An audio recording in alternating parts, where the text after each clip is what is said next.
manatitra ny araba tompoko lasy tomoko vavy tonga soa atao anatin'ny fotoanany fampalalam-baovao MBS ianao amin'izao alina izao manasanao mpanajana anaraka izany hatramin'ny farany toy ny mahazatra antsika dia ny vaovao mandidina ny fifidianana sy ny voka-pifidianana no anokafana ny fotoana nivoaka tamin'ny fahanginany manoloana ny fikirakirana ny voka-pifidianana ny avy eo anivo ny KMMR na ny komity mpanohana ny marika Ravalomanana anjakan'ny kolokolo tanteraka ny fifidianana misy ny fizarana vola eo anivo ny SENI ka mahatonga ny voka-pifidianana mitarazoka ananana porofo izany hoy maître Antra Razafy Androany nandritra ny valandresaka ho an'ny mpanao gazety io hariva io mangataka ny amoahana amin'ny antsipiriany ireo voka-pifidianana isaky ny birao-pifidianana ihany koa ny avy eo anivo ny KMMR mba hisiny ny mangarahara Edena Eliasy Mathieu Prancy. Mampametra-panontaniana ny olo-pirenena ankehitriny ny fomba fiasan'ireo mpikirakira ny voka-pifidianana eo anivo ny birao mahaleotena misahana ny fifidianana na ny SENI. Mitarazoka ny famoahana izany ary tsy manaraka ny tetiandro voalaza ny lalàna. Hatreto, vao 900 ny birao fandatsaham-bato no voalaza fa voangon'izy ireo, izany hoe mandidina ny 500,000 raha toa ka mbola mahery ny 4,000 ny birao fandatsaham-bato.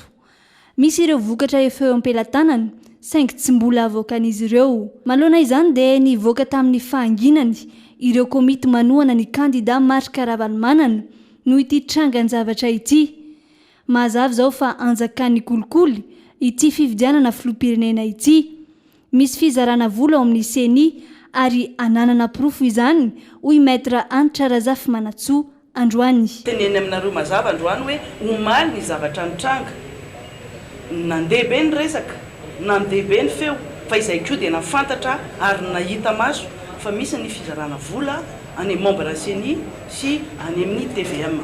Hitantsika tany amin'ny tambajotra rehetrarehetra ihany iny na tsy atao hoe manana marina manontolo voalazana tany amin'ny tambajotra rehetrarehetra tany amin'ny réseaux sociaux tany dia izay kosa tena mahafantatra na ny olona nanolotra vola sy ny tolorana andreo ary dia ny zavatra nisy omaly dia nangorina ny entana ny TVM sy ny RNM atao amin'ny SENI zay tena mahagaga anay mihitsy hoe ny ampitso ny fifidianana dia tsy misy TVM sy RNM ohatra ny hatramin'izay zay mamoaka ny valim-pifidianana isaky ny ora voafetra dia efa nangorina entana ny TVM sy ny RNM.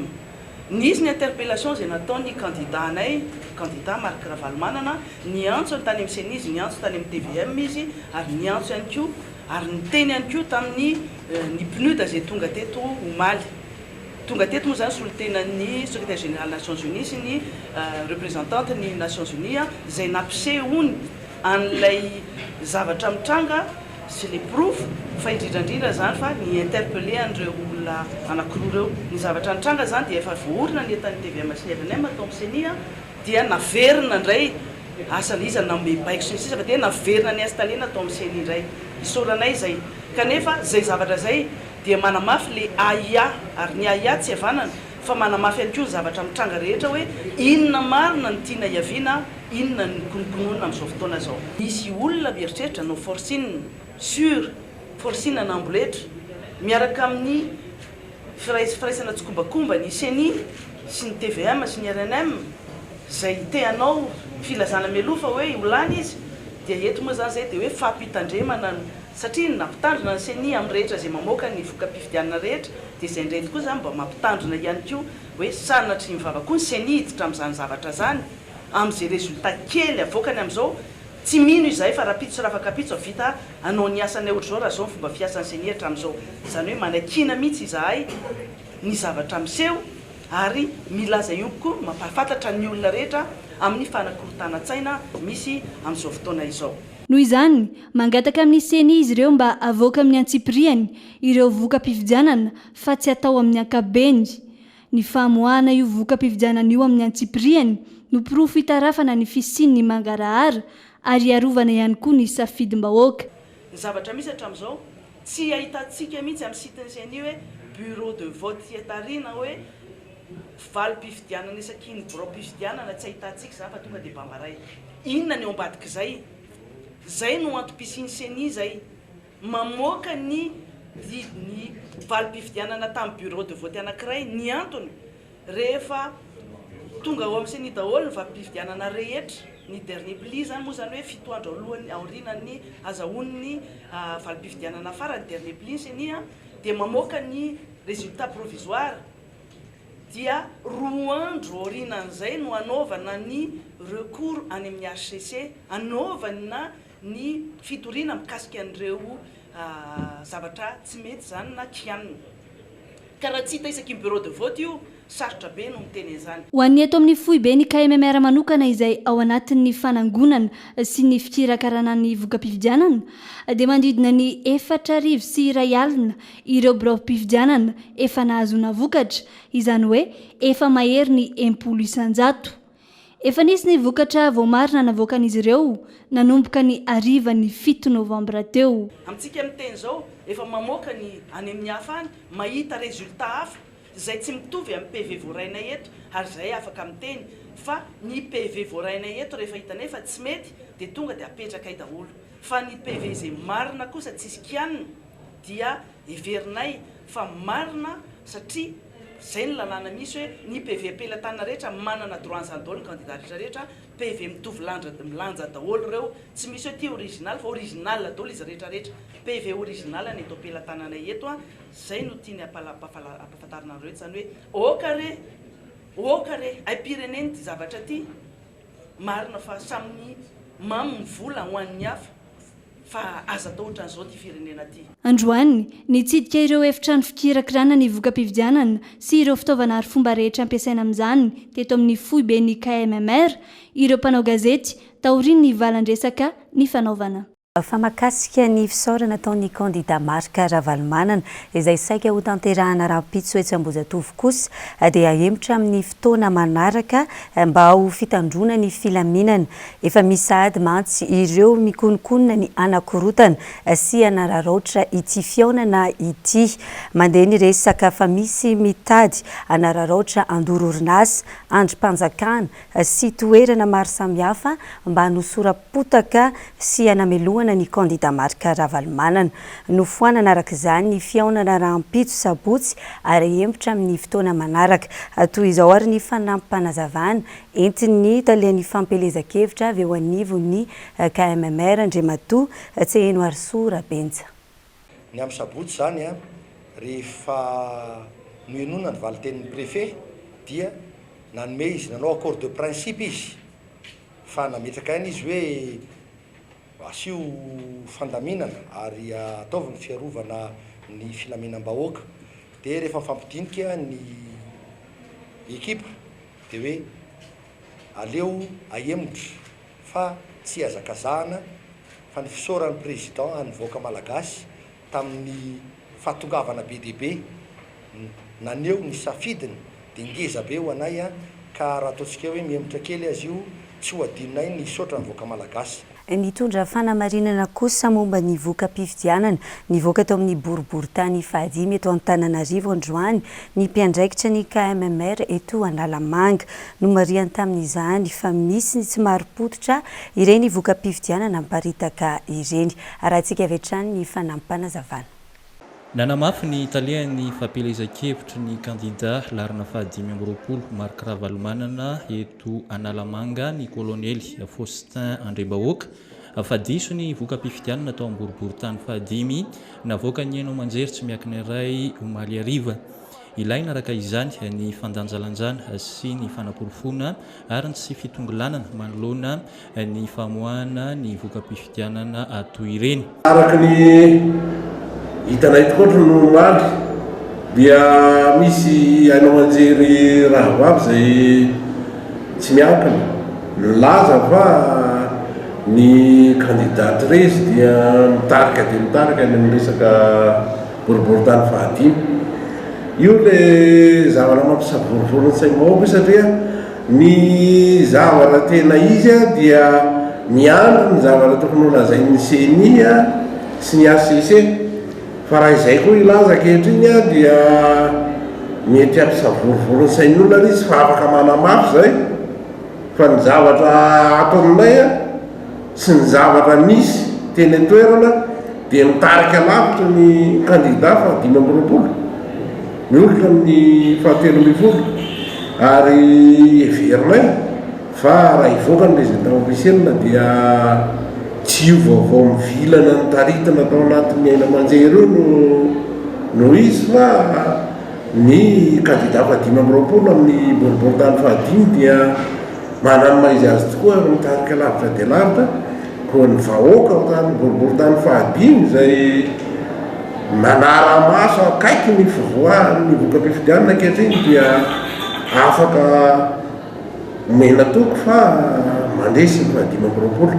Raha ny nambarany hatrany dia ary fomba ny fitaovana anangonana ny vokatra ao amin'ny QG na ny FUB KMMR Bel Air eny Ampandrana. Ary fomba tokoa zany ny fomba fanangonana ny voka-pifidianana ary malaky dia malaky fa tsy milona ohatra ny hitantsika ankehitriny eo amin'ny lafiny ara-panjakana koa everinay fa ny vokatra eto aminay dia efa manakaikikaiky ny tena izy ary azo jerena ny azo marino zany fa tsy miteniteny foana koa zany kasikasa zany satria miasa na ny hélicoptera, miasa ny ordinateur, miasa dodotoro reo zavatra rehetrarehetra teknôlôjia vaovao zay natokana ho ampiasaina amin'izany fanangonana ny voka-pifidianana sy famoahana ny atao hoe résultat provisoire na ny vokatra mbola provisoire. Nanentana ny vahoaka trano kosa ny talehan'ny fampielezan-kevitra eto Analamanga ny colonel Faustin Andrembahoaka ny amin'ny tokony fitoniana miaraka amin'ny fiandrasana ny vokatra feno avoaka ny fitsarana avo momba ny lalam-panorenana sy ny seni na ny vahomeram-pirenena mahaleo tena mikirakira ny fifidianana. Tokony ataony ny vahoaka mahandro ny famoahan'ny seni sy ny ACC ny voka-pifidianana.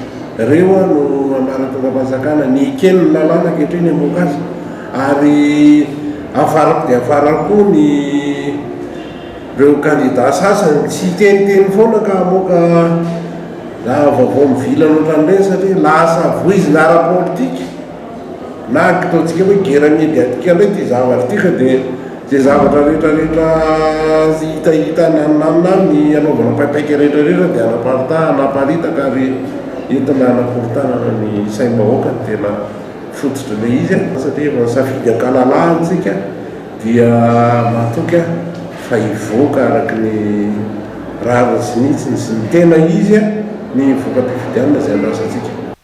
Eo amin'izay lafy ny fifidianana izay hatrany dia tsy nahenona feo firy ny fanjakana tsy ny nilaza faneho-kevitra ihany koa tamin'ity androany ity nefa dia niantso ho amin'ny fitoniana ny filoham-panjakana Rivo Rakotovao ary koa amin'izay misalasala manoloana ny famoahana ny voka-pifidianana dia azon'izy ireo atao ny manao fitarainana. Tsy fotoanan'ny korotana izao ho hatrany ny tenany satria tsy misy manana tombontsoa amin'izany ary ny vahoaka trano no sorona.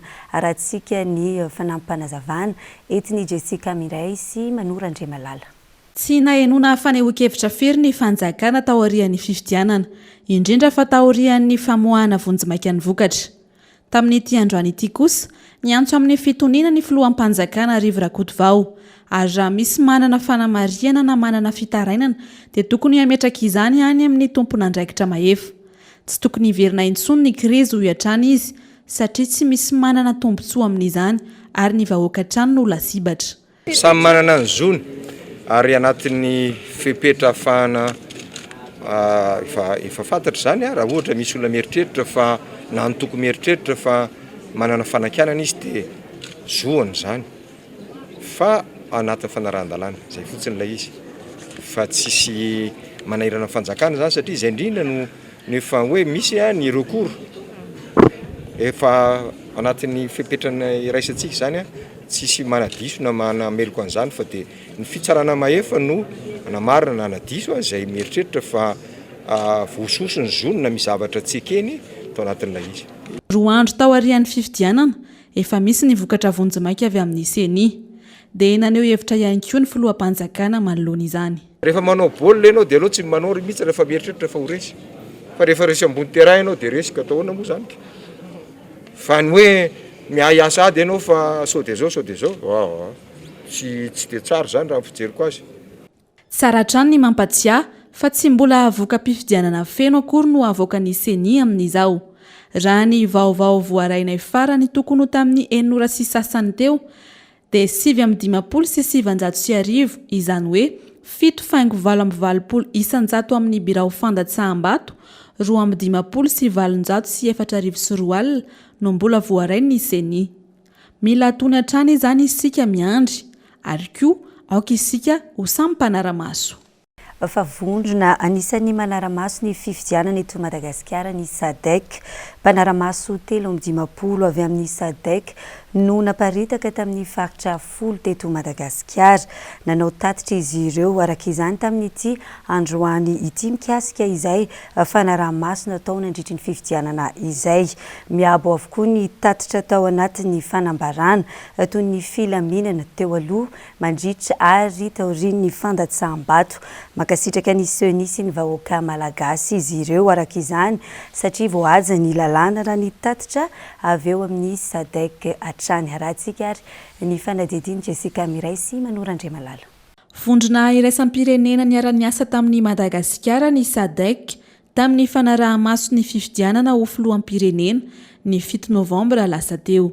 Mpanara-maso manodidina ny 350 no naparitaka tamin'ny faritra 10 manerana ny nosy. Avy amin'izay fanaraha-maso izay araka izany no nisintonan'izy ireo ny tatitra mikasika ny fizotra ny fifidianana. Ny lamina sy voaja tsara ny lalàna tao aloha nandritra ary tao arian'ny fifidianana. Misy ihany kosa nefa ny tokony ho hatsaraina toy ny mikasika ny lisitry ny mpifidy sy ny fampianarana ny mpifidy. Ireto farany izay niteraka olana maro teto amin'ny firenena. Saingy raha ny SADC hatrany dia efa tsara ny ezaka. Il est clair que l'idéal serait d'avoir le plus rapidement des résultats. On sait que la période d'attente des résultats peut susciter des réactions qui ne vont pas dans le bon sens. Mais si la CENI et la Haute Cour constitutionnelle sont bien conscientes de cela, elles œuvrent pour aller le plus vite possible. Mais la précipitation n'est pas non plus quelque chose d'adéquat. Donc on a privilégié au sein de la CENI et de la Haute Cour un travail sérieux, un travail de minutie, de qualité, pour ne pas commettre d'erreurs. Et vous savez comme moi que les difficultés techniques et matérielles, l'étendue de la République de Madagascar font en sorte que ça prend un certain temps. Et donc c'est pour ça qu'on rappelle aux candidats d'être patients, de ne pas faire d'annonces prématurées qui ne vont pas dans le sens de la sérénité. Nous avons des organismes en qui nous avons confiance, la CENI et la Haute Cour constitutionnelle, qui font un travail de qualité. Donc on demande simplement à l'OIF qu'on soit patient, mais qu'on essaye, dans la mesure du possible, notamment pour les prochaines échéances électorales, de mettre en place une procédure qui permette de gagner un petit peu du temps, mais tout en conservant la qualité, évidemment, du travail irréprochable qui est attendu par ces organismes. Raha ny tatitra avy amin'ny SADC ity ihany araka izany dia nilamina ny fizotra ny fifidianana filoham-pirenena 2024. Maneho fankasitrahana ny gouvernemanta malagasy sy ny vahoaka araka izany ny SADC. Mbola isy hatrany moa ny tatitra farany izay ho avoakan'izy ireo afaka 70 andro manomboka amin'ity androany ity. Lafim-baovao hafa kosa indray ny tsy fampin'ny foto-drafitrasa ny faratsy ny fonjy eto amintsika dia taratry ny tsy fanajana ny zon'olombelona. Saiky ny akamaroan'ny fonjy eto amintsika nefa dia ratsy sy mihoatra avo valoeny na sivieny mihitsy ny olona ao anatiny raha ny tatitry ny fanadihadiana nataony Amnesty International miaraka avokoa hatramin'ny zaza tsy ampy taona. Nisy araka izany tamin'ity androany ity ny fanokanana birao fitsarana mikasika ny ankizy tetsy amin'ny lapan'ny fitsarana Anosy. Teny an-toerana ny namana Jessica Miray sy Manora Andriamalala. Lafiny iray hitarafana ny tsy fanajana ny zon'olombelona ny fiainan'ny voafonjy ato amintsika. Eo ny fahatereny sy ny fahalotony, fa eo ihany koa ny tsy fijerena ny fahasalamana sy ny sakafo. Anisan'ny miaina izay ihany koa ny zaza voafonja ary ny 20 isanjato amin'ny zaza 13 hatramin'ny 17 taona voatazona amponja dia tsy mbola nandalo fitsarana avokoa. Tsy mbola misy ihany koa ny fitsarana manokana hitsarana ny ankizy ato amintsika. Olana ho an'ny fitsarana eto Madagasikara ihany koa matetika ny tsy fananana toerana fitahirizana antota taratasy any Kaverny ankamaroany. Eo araka izany no manomboka mipetraka ny ahiahin'ny olom-pirenena eo amin'ny fitsarana. izay mahatonga ny firoboroboan'ny fitsaram-bahoaka. Tapaka ve ny fitokizan'ny vahoaka ny fitondram-panjakana ny fitsarana ka mahatonga azy indraindray manao zavatra mamoa fady ka manao fitsarana ny fitsaram-bahoaka. Maro raha nila matombo misy fa tsy fiteny akory zany fitsaram-bahoaka zany. Tany mibaroza tany tsisy fanjakana zany kanefa tokony mampieritreritra atsika tsy manome rariny an'izany itsika na resakola fa tokony hampieritreritra atsika kosa nefa hoe ahoana ny anatsarana an'izany fifampitokisana zany satria nameny fahefana ianao hitsara azy tsy maintsy atokisana ianao zany. Fa raha mbola misy kely ny ayany aminao hoe sanatriavoko mety hiangatra ianao dia mivaza fifampitokisana. Ary zay nefa tsy vitan'ny faiza manao fotsiny. Olona manana maizy azy daholo matolasa tsara sy ny miara-miasa tao anatin'ity farafarantsy ty ministera ty. Fa mila fitondran-tena mendrika azo alain-tara mba hahatonga an'ilay olona anna fitokisana atsika mianakavy.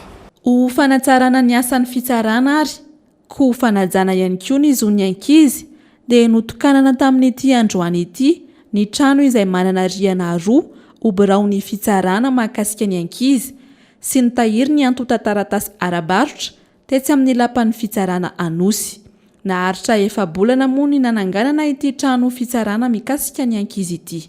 Alohan'ny ametrahako ny veloma dia ampatsahivina hatrany isika rehetra ny tokantrano fa dia tsy hisy izany ilay fiaonany kandida Marc Ravalomanana mpanarady azy Rahampitso izay nokasaina tao hoe ny Ambohijatovo fa emotra kosa amin'ny fotoana manaraka izay mamety azy dia izay ihany koa ary ny fotoanantsika ho amin'ny androany mametraka ny veloma mandram-piaona ary manome fotoananao amin'ny Rahampitso toy izao indray. Veloma tompoko.